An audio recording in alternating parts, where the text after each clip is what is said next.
غیر قانونی بھرتیوں کا کیس، چوہدری پرویز الہی کی ضمانت منظور، اینٹی کرپشن کی عدالت نے محفوظ فیصلہ سنا دیا، ایف آئی اے نے ایک اور مقدمہ درج کر لیا۔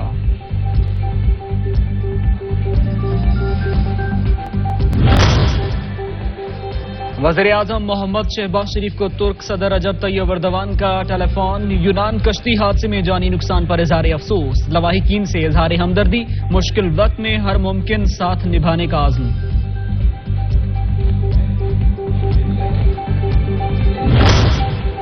لیبیا کشتی حادثے میں جانے گنوانے والے افراد کے لواحقین لاشوں کی شناخت کے لیے ڈی این اے سیمپل جمع کروائیں، ایف آئی اے گجرات کی اپیل، کہا ٹیم جلد ریجنل دفاتر پہنچ کر ریکارڈ اکٹھا کرے گی۔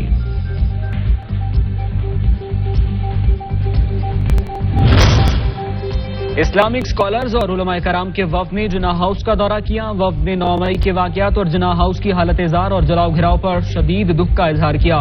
علماء کرام نے 9 مئی کی شرپسندی کو سوچے سمجھے منصوبے کی سازش قرار دے دیا۔